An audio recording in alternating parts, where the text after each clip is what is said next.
World domination is usually the end goal of supervillains. People like James Bond, all the way to the Avengers, are always fighting some madman that wants to take over the world. But all that stuff is movies. It's all fake. You know, stuff like that doesn't actually happen in the real world. Or so you would think. Most supervillains are just billionaires with a less than sound mind and big ambitions to take over the world. Something that could very easily happen in the real world. And it has, or at least it was attempted. Now, with today's mad lad, when I say take over the world, I don't mean things like manipulating the stock market, buying out the competition, or shady underhand deals with heads of state, you know, like most billionaires do. No, this man actually wanted to raise the largest private army the world has ever seen and literally take over the world. The self-proclaimed emperor of the Terran Empire, the psychotic billionaire Frank Amodeo.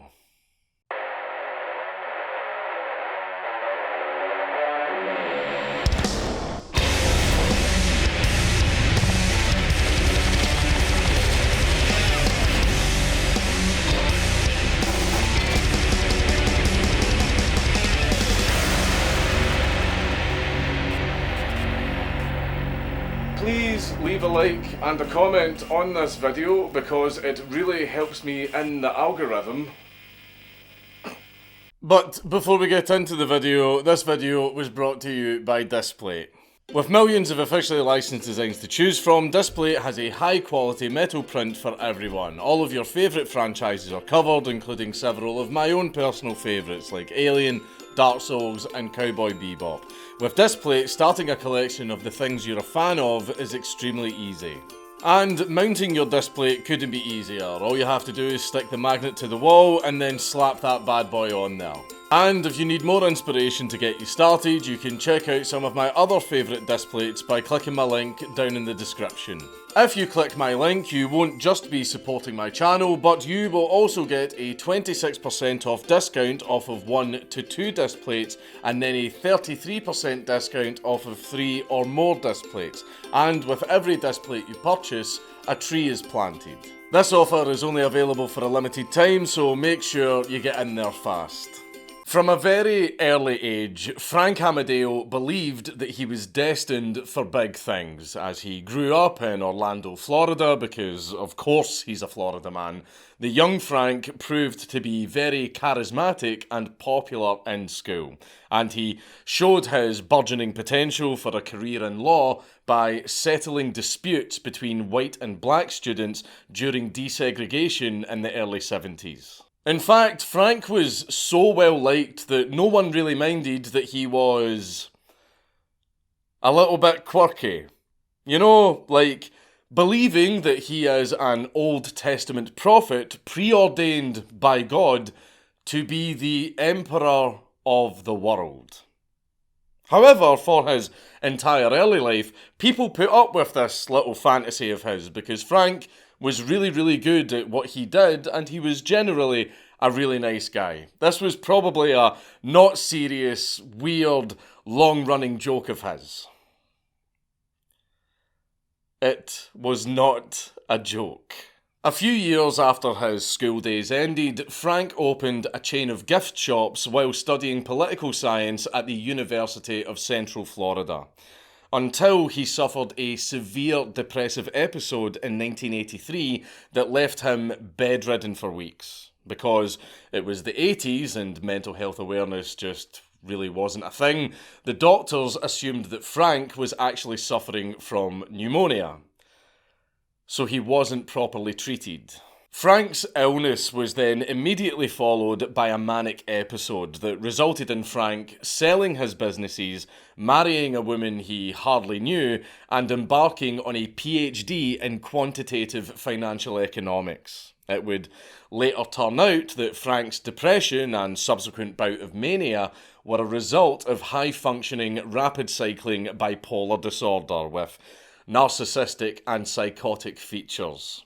Hence the delusional belief that he was destined for world domination. And if that wasn't enough, in 1986, Frank was headhunted by the CIA while working on his PhD as a law student. However, before he could graduate, join OSI and become bioluminescent, Frank dropped out of university because his father got cancer.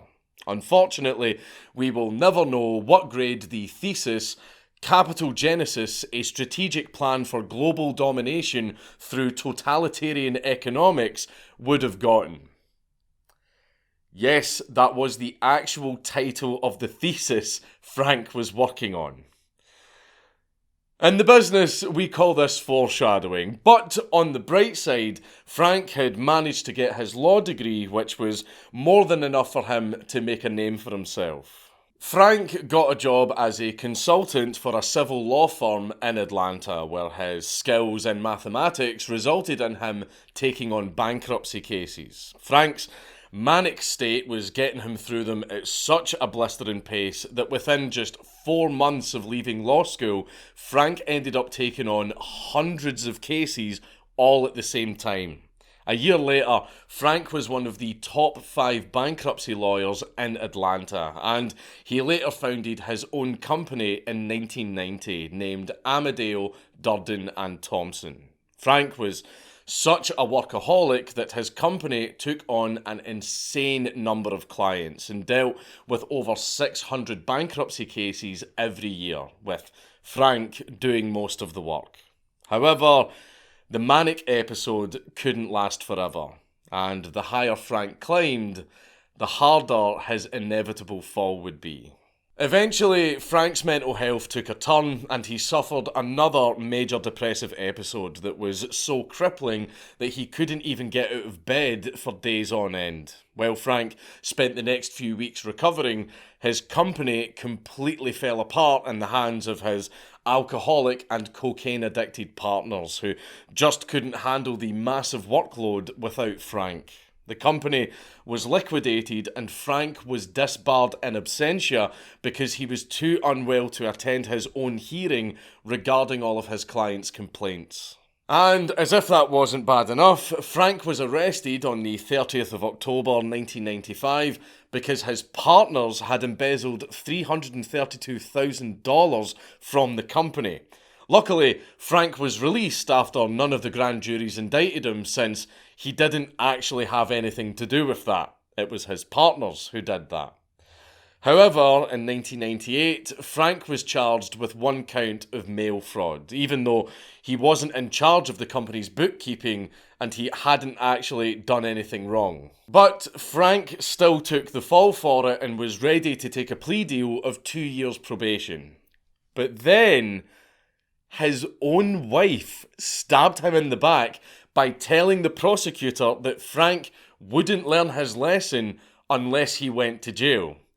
So the prosecutor just went, okay, and threw the book at Frank, making him pay $50,000 in restitution and sending him to prison from January of 1999 to September of 2000. That's what you get for marrying a woman you barely know. You cannot trust a hoe. After his release from prison, Frank found himself taking the first step in his holy quest for world domination through a meeting with a man named Yaniv Amar, who Frank saw as one of God's chosen people. I'm not sure what he meant by that, but Yaniv came to Frank for help with his business venture, which was actually a boiler room scam. Luckily for Yaniv, Frank was able to use his insane business acumen to convince all of the customers to accept reimbursement packages of stuff like theme park tickets and holidays that Frank had bought for pennies on the dollar, which made the whole thing go away. Pretty fucking scummy, but an impressive feat nonetheless. After this episode, Frank realised that he was actually really good at preventing companies from going under. So much so that he found himself being approached by other companies for similar consulting work. But I know what you're thinking, that's not exactly taking over the world, is it? All he's really doing is rebranding himself as a business mogul to do some corporate bullshit. This, however, is the turning point. Remember Frank's capital genesis thesis? Well, it was now time to put that into action. But to do so, he needed money. Lots and lots of money. Now, you'll have to bear with me because this next part is a little bit complicated and I don't think you'll want me explaining it in a bathtub. So instead, here is an assortment of cute anime waifus to help you get through this explanation, which I will try to make as easy to follow as I can. To obtain the capital that he needed, Frank set up the AQMI Corporation, which is pronounced Acme because the jokes fucking write themselves. Acme is the company that Frank used to carry out the first part of his capital genesis plan under the guise of helping failing companies. Frank would buy the company and exploit his knowledge of bankruptcy law to either liquidate the company to pay off the creditors while he would pocket the capital that was left, or he would restructure the entire company and turn it around while also absorbing the company into his own central core company.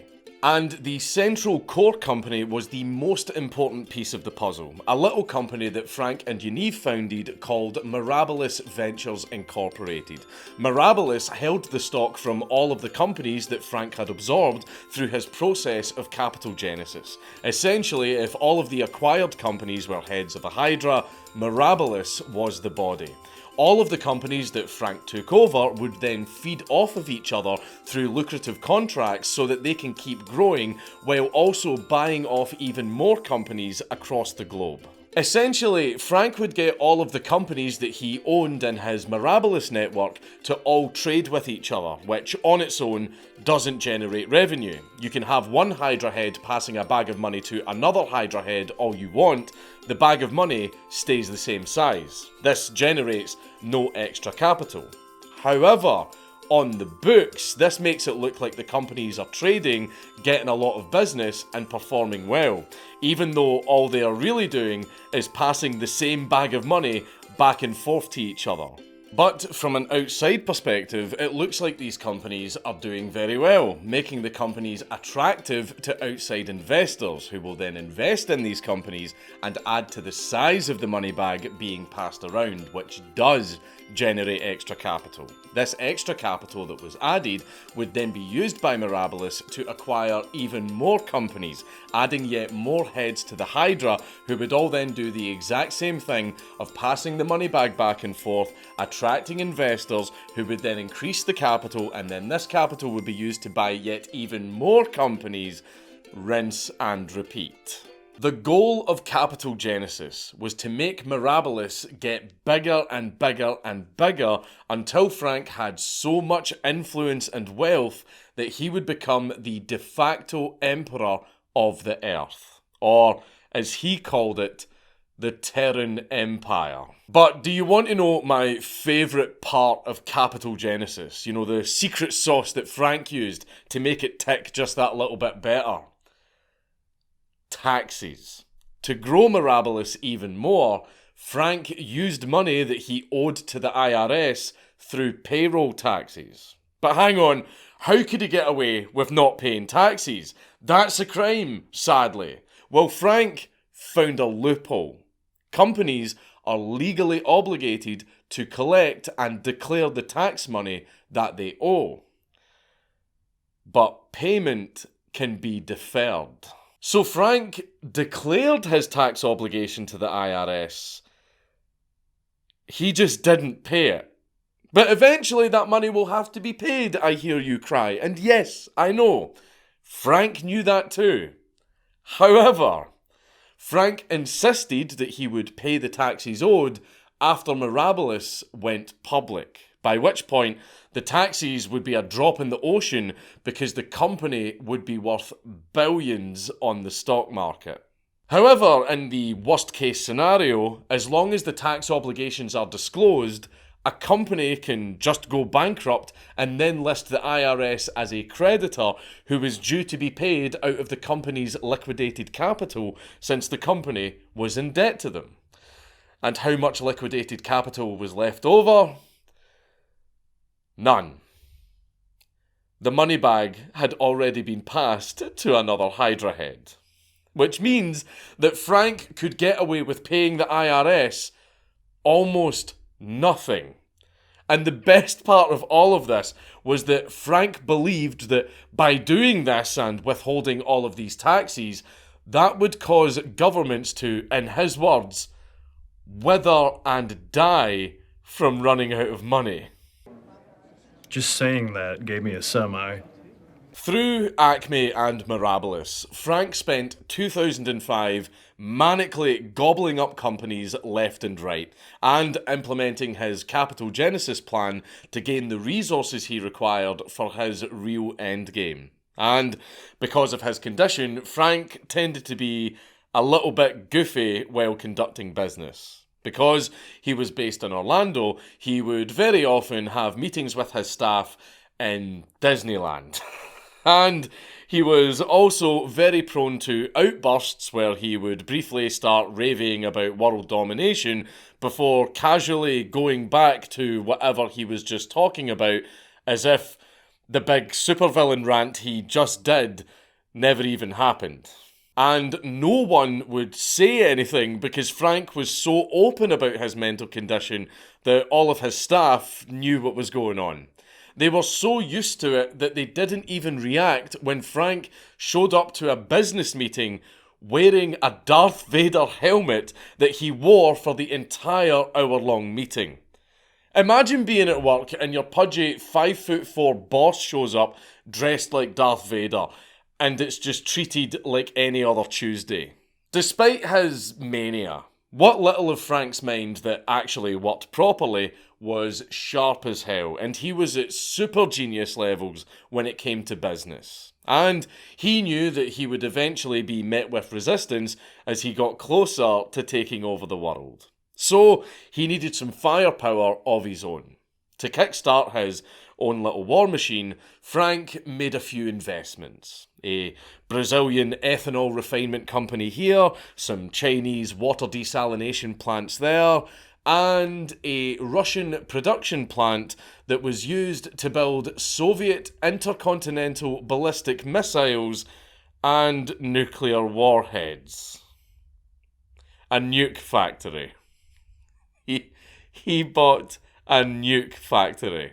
In addition to the more industrial stuff, Frank also bought a bunch of private security and private intelligence firms that were made up of former Secret Service, FBI, CIA, and Mossad agents who were very often used as private contractors by the US government.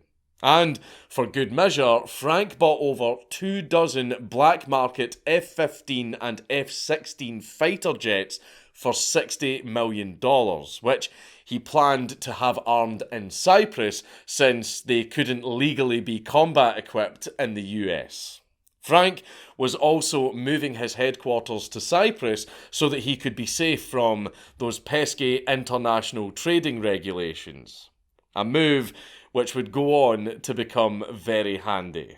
In December of 2005, Frank's next big opportunity came knocking. The Democratic Republic of the Congo was getting ready for its first election in over 40 years, and Dr. Oscar Kashala wanted Frank to run his campaign. However, it wasn't just Frank's political expertise that Kashala was after.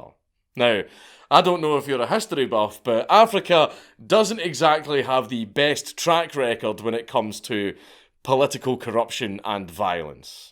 This election was expected to be especially spicy because the sitting president, Joseph Kabila, was seen by many as a dictator. So Kashala also wanted the protection of Frank's funding and private security. Frank took Kashala up on his request to help out because, and I quote, he was the only candidate that hadn't murdered anyone. The bar is set pretty low when you're dealing with African politics. But there was also another reason. Kashala would make a good pawn because he was willing to adopt capital genesis. That's right, Frank was looking to take over his first country. The plan was to take advantage of the Congo's abundance of mineral resources to sell securities to rich Arab investors to gain the capital needed to build infrastructure, and also to build the biggest private army the world has ever seen. But don't look over there, don't worry about that. Look, roads, we built roads. We will have roads, focus on the roads. And then once the Congo was prospering under Frank's thumb, the next stop would be Nigeria. Then on to Chad, and so on until all of Africa was his. And then after that, the entire world. And it seemed to be working. With Frank's help, Kashala went from being just one other of the 33 candidates to being likely to split the vote and maybe even taking the presidency from Kabila. However, things didn't exactly go to plan. 32 of Frank's mercenaries, 3 of whom were American, were arrested in a raid of their headquarters by soldiers led by General Jean-Pierre Bemba, who was also running in the election and at risk of being beaten by Kashala, which is why he did the raid, because Africa. The authorities were then convinced that Frank's men were part of a plot to use Kashala as a puppet for a political coup. Which, they were. The only part that Bemba got wrong is that he thought the US government was behind it. Over 9 days, Frank and the CIA, who were now on the scene to deal with this matter, tried to convince the Congolese authorities to release the men. While doing this, Frank was hiring almost 100 more mercenaries behind the scenes and getting them smuggled into the Congo, so that they could be ready to fly in and rescue his men with Black Hawk helicopters equipped with Hellfire missiles should negotiations break down. And sadly, negotiations did break down. And Frank got word that the prisoners were being taken to the regime's airport for execution. Soon after, the Pentagon got involved to try and remediate this situation between Frank and the Congolese authorities. And allegedly, during a 3-way phone call with the Pentagon and the Congolese authorities, Frank went into his infamous schizo mode. While on the phone, Frank declared that if his men were taken to the airport, he will flatten the entire city. Frank threatened to flatten an entire Congolese city with his Black Hawk helicopters and Hellfire missiles. The prisoners were released soon after, and they flew home on Frank's private jet. Now, you might be wondering why the CIA and the Pentagon were helping Frank. Well, we can get into that later. In the end, Kashala only came 5th in the election, with Kabila coming out on top. But that little setback wasn't enough to stop Frank. Not only was he planning to buy the Congo's central bank, but he also noticed a potential gold mine, the province of Mbujime. The people there were stricken by poverty as a result of various social issues, which left them feeling disenfranchised from and discriminated against by the rest of Congolese society. So Frank sought to turn that around by arming and training 2 million of them as private security for over 50 of the Congo's state-owned industries. Frank was also keen to use them as peacekeepers that would stabilise the entire continent. He may have failed to take over a country, but he was still going to build his fucking army.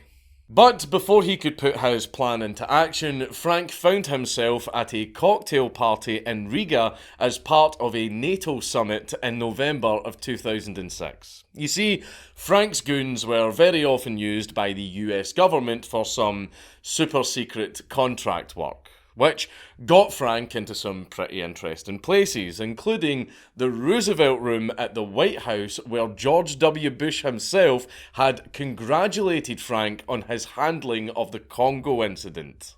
So why was Frank so popular with the US government and all of these three-letter agencies who were helping him for some reason? Well, when it comes to exerting influence, or as we like to call it, fucking with other countries, the American government tries not to do it directly. That way, they can avoid blame and prevent any negative international incidents. So, they very often use third parties that have influence in whatever nation they want to fuck with.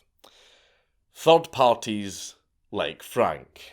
That way, if things go right, the US government gets the outcome it was looking for.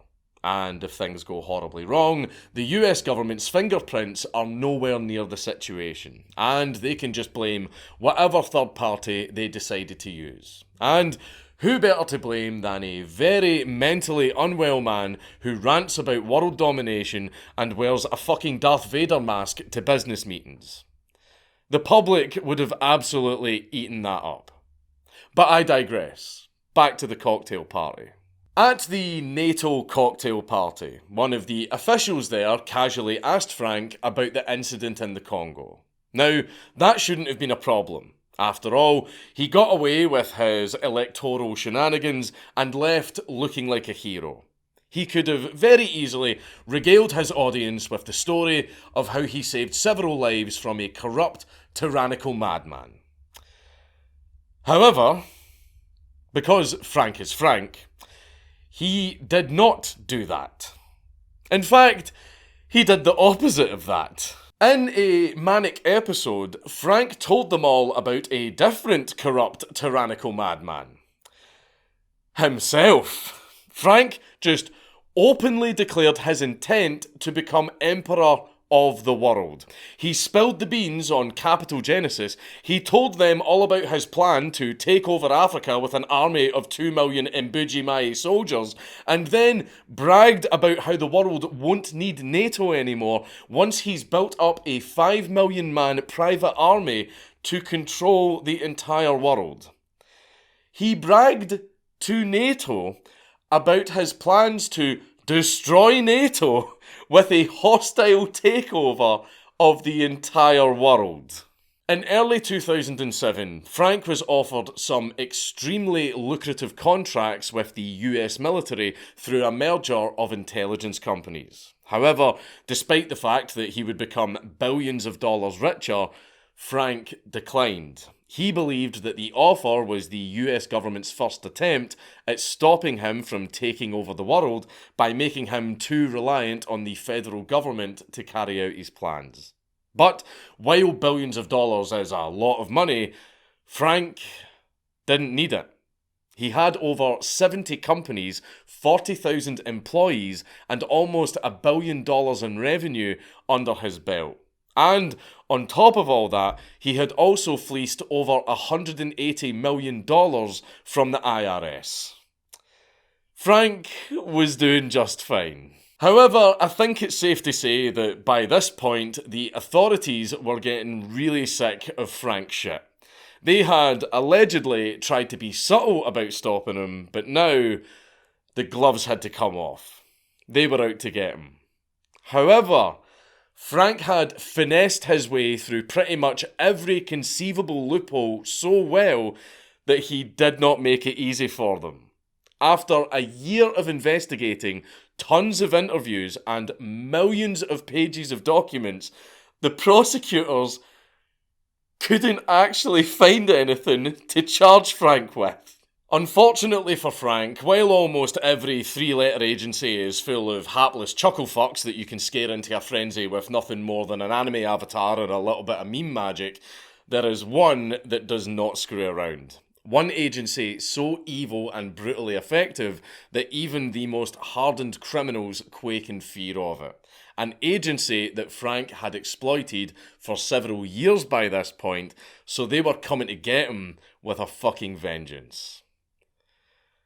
The IRS.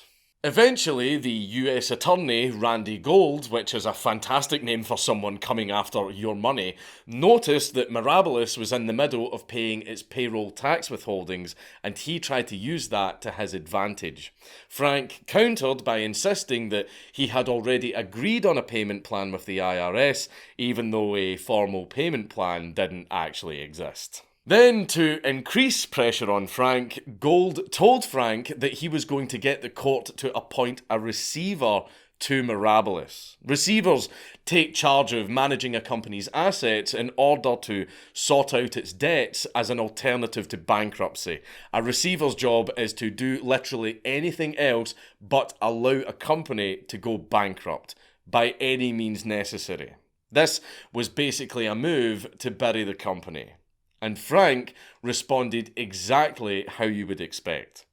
He basically said, "Come at me, bro," and played his trump card. Frank threatened to bankrupt his own company, liquidate its assets, take a $40 million payday because he was also one of Mirabilis' creditors, and screw the IRS out of $100 million. He essentially put a gun to his own head and said, "If you come at me, you will get nothing." Now, say what you will about Frank, that's pretty fucking based. Frank was so convinced of his innocence that he continued to fight back, even passing 4 polygraph tests. Frank seemed untouchable. The Rubicon was in sight. How could the prosecutor possibly stop the Emperor? Well, what happened next is actually completely fucked. The state of Florida used Frank's various mental disorders to declare him incompetent and appoint him a state guardian. Then they just pumped him full of antipsychotics, which left him drooling and mumbling during court proceedings. And it was later found out that Frank's daily diet of meds that he was being fed by the state was so massive that it was actually literally toxic. It was destroying his body. While Frank was in this state, his lawyer and the assistant US attorney got him to sign a plea deal without his state guardian present. A deal that got Frank pleading guilty to charges of conspiring to defraud the IRS, conspiracy to commit wire fraud, obstructing an agency proceeding, and failing to collect and remit payroll taxes. But he was incompetent. He was mentally unsound by the state's own admission. Frank couldn't even understand the deal because of his mental state. They had essentially tricked him into signing his freedom away.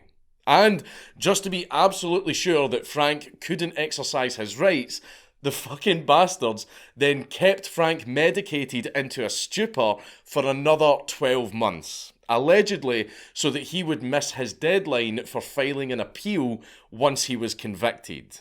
Now, I'm not exactly on Frank's side here, but the way the prosecutors finally brought him down just might be one of the scummiest things I've ever heard. And it makes the tried and true 2 bullets to the back of the head and rule it a suicide method look pretty fucking lazy. But I have a feeling that they went to all of that effort to take him down alive so they could seize all of his money. When the dust settled in May of 2009, Frank was sentenced to 22 years in prison. He also had 2 of his corporations seized, and he was ordered to pay what he owed in payroll taxes as restitution to the IRS, at a total of $181 million. Now, that sounds like a lot of money, but that would actually only run the US federal government for about 20 minutes. Despite the fact that Frank had been screwed out of his appeal window, he continued to fight his case from prison, with the crux of his argument being that his delusions meant that he was incapable of forming the intent to commit a crime because he genuinely believes that he did nothing wrong. 12 years ago, I was sentenced to prison for a crime which not only did I not commit, but which never happened. But in the meantime, Frank had to focus on survival. If he was going to make it in prison, he knew that he had to make a name for himself as quickly as possible. So, as soon as he set foot in the Coleman Federal Correctional Complex, he went up to the biggest, meanest looking guy he could find and took him out of the picture by getting him released early. That's right, Frank applied his business genius to law and started working on the cases of his fellow inmates. Frank and the other inmates would gather several times a week at a circle of concrete picnic tables that the inmates dubbed Stonehenge. Frank would listen to their stories and see what he could do to get them time off their sentences. And considering what he went through, it's not hard to imagine why Frank would do this. He is quoted as saying, "The conditions in federal prisons and the legal path that defendants are forced to take to get there are riddled with inequities, and then deliver inmates into deplorable living conditions." But this wasn't the naive generosity of a bleeding heart either. Frank knew exactly what kinds of people he was helping, having also said, "We are not suggesting that the system let violent offenders out of prison, nor are we saying that criminals shouldn't be held accountable. We are asking for changes based in fairness and compassion for basic human rights, applied equally regardless of race or financial status." Frank took on so many cases that he earned the respect of his fellow inmates and prison staff very quickly. And he was even given his very own office where he worked with very outdated equipment. Frank also had a staff of paralegals made up of drug dealers and sex offenders that he had trained himself. While this jailbird law firm is clearly a great thing for Frank to invest his manic energy into, his mental health still led to frequent random outbursts that made him really abrasive to work with. As a fellow inmate once described, Frank and his associates would just be casually discussing law work, and then Frank would just suddenly go, no, that is not going to happen. I am not going to let that happen. When my legions march upon Washington, we will burn the Constitution, and the President will bow at my feet. Anyway, we're going to go forward with the Johnson motion. If you could just pass me the 2255 form. By the way, I didn't make all of that up. That wasn't a bit. That was a genuine rant that Frank had while he was in prison. And no one would say anything. No one would say anything because, well, that's just how Frank is. Like, imagine being at your wit's end and your last hope for an early release is this absolute genius miracle worker that everyone on the yard is talking about. And then you meet him and mid-sentence he just erupts into a fucking rant that makes Alex Jones look tame before snapping back to reality and casually going on as if nothing happened. How do you react to something like that? You don't. You just don't. Because if you need Frank's help, you really do not want to piss him off. He's not just a walking powder keg, he's also a pretty big control freak. When briefing new clients on how he's going to handle their case, Frank describes himself as the pilot and the inmate as the passenger, who will be thrown out of the plane and into the engine if he pisses Frank off. A process that Frank called turbining. As he drops inmates' cases, Frank also chews them the fuck out. One time, he even told a client that he would anthrax his entire village.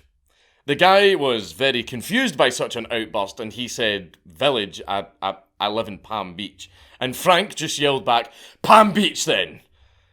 Yeah, Frank Amodeo said that he was going to anthrax Palm Beach. Frank's outbursts are so insane that he even told drug dealers that he's going to have his legions behead them and put their friends' heads on stakes. Now, openly threatening drug dealers that you are locked in prison with may sound like a very easy way to fucking die. But do not worry, Frank knows what he is doing because he can, in his words, use certain quantum phenomena to predict the future because he is more advanced than anyone else. Well, I can certainly say that he is definitely built different in at least one aspect. Frank worked tirelessly on his fellow inmates' cases, filing motion after motion by hand. He essentially badgered the courts into giving his fellow inmates a break and knocking some time off their sentence. He even successfully went all the way up to the Supreme Court a couple of times. He's given advice to a total of around 8,000 inmates, and despite what he had to work with, his unorthodox methods and the fact that he is a fucking lunatic, he's actually been surprisingly successful. During his time in prison, Frank Amodeo managed to get 151 decisions reversed and got 741 sentences shortened by a total of 1,997 years, which saved the taxpayer over $125 million. It's nice to see that, in his own way, he's now using his powers for good. In fact, Frank did so much good in prison and was so well respected that he found himself peacefully settling disputes between rival prison gangs. On one occasion, the vice lords and the gangster disciples, they do not like each other. All right, they are two black gangs and they do not like each other. And a couple of their leaders came to me and said, hey, we have a dispute and we'd like you to resolve it. We'll make you honorary member of both gangs so that you can resolve this dispute. And then, Frank, there won't be any violence. Imagine being so charismatic that you become an honorary member of two black prison gangs by essentially trying to be the boss of both of them. They respected me for saying it. After reducing the sentences of so many inmates, eventually it was Frank's turn for mercy. In 2020, Frank was released into house arrest because of a certain outbreak of something that you might have heard of, caused a bit of concern that Frank might not survive in an environment as crowded as prison. You see, Frank is very sensitive to caffeine and he would use it to stave off his depressive episodes, usually drinking around 40 or 50 Pepsis in a single day. I think you can guess how that might have affected his health, in addition to the fact that he was a fat, middle-aged man. But while he only served half of his sentence, many people think that he shouldn't have gone to prison at all in the first place because of how badly he was treated. However, despite that and all the good he's done since, I just can't root for Frank too much. As funny as his antics have been, he is still crazy and most definitely guilty. His Capital Genesis business model is predatory as fuck and it's built on fraud. But I do have to show respect for a man who stands up to the IRS. However, he stood up to the IRS. What the fuck did he think was going to happen? Well, Frank still insists that the IRS and everyone else knew exactly what he was doing and they were cool with it. Until they just changed their minds and decided to fuck him over. Again, these agreements didn't actually exist, but let's humour Frank for a second. Who would do this to him? Who would go to so much trouble to make up a crime just to bring Frank down? Apparently, Bush did it. George W. Bush, yes, Frank actually believes that George W. Bush ordered the US Attorney's Office to set him up. To this day, Frank is convinced that the government is exploiting his mental health problems to hamper his journey to world domination by dismissing his visions of the voice of God as delusions. So, Frank is self-aware enough to know that he is delusional, but it hasn't occurred to him that all of his visions of God himself telling him to literally take over the world might not be real. But anyway, all of that is in the past now.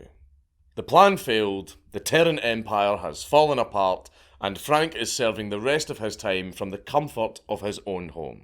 So, what is Frank up to now? Did he turn over a new leaf? Did he continue fighting cases for fellow prisoners, even though he was now on the outside, while finally getting the mental health support that he clearly needed? No, he's back in prison. Frank got caught combining a bunch of companies, which violated the conditions of his parole. Capital Genesis did it again. As soon as he got out, he just started trying to take over the world again with his Capital Genesis plan. He did it again. Yeah, of course he did. Of course he's going to do it again. The man, he's on a mission from God. He is never going to stop. And it's a real shame. It is. I mean, despite his delusions and everything that he's done, Frank clearly has the potential and willpower to do so much good. But unfortunately, his greatest asset is also his greatest curse. When Frank's in a manic state, he is an absolute force of nature that can practically accomplish miracles. The way he managed to use his time in prison to shine a light on the flaws of the criminal justice system and help people at their lowest point catch a break, well, all that stuff is just downright heroic. Some of his fellow inmates described Frank's effect on prison life pretty well. When somebody like Frank comes along that gives you hope, gives you reason, to believe certain things are going to happen. When you're in prison, you grasp onto any ounce of hope that there is. Frank is still fighting his case from behind bars, and he firmly believes that his sentence will be overturned, from which point he will immediately rebuild and become the emperor of the world. But even if Frank does get out of prison and goes right back on that grind, I don't think he's going to succeed. Shocking, I know. If the world is ever taken over, it won't be by Frank Amodeo. It will most likely be by the World Economic Forum or BlackRock. Editor's note. Just do a big massive collage of anime girls dancing and shit like that. Right? No nudity. No nudity. Don't get me a strike. And no lollies. No lollies. Hello, just a little extra bit at the end of the video. I don't shout out my other stuff enough, so I'm going to do it now. Basically, I have a second channel that a lot of people still don't know that I have, where I cover things like news, articles, free speech events, tech news, gaming news, blah blah, political stuff. I cover all the same thing that everyone else is covering, drop in the ocean, whatever, but still subscribe to it. I've got all my links down below for things like my merch stores. I've also got my Patreon and Subscribestar for the real G's that fucking want to support the channel. My Twitter and all that's down there as well. And it's just to let all of you know that type of stuff is there, because I don't shout out my stuff enough. For example, I've got a live event happening in July, which is the roast of Count Dankula. What's going to happen at it? I don't know. The promoters won't tell me, and it's making me nervous. But that's happening in July in London. I know, sorry. But yeah, so I'll leave links to buy tickets to that down below, and go subscribe to my other stuff, okay? Love you, bye-bye. It's Count Dankula on YouTube! Everybody subscribe!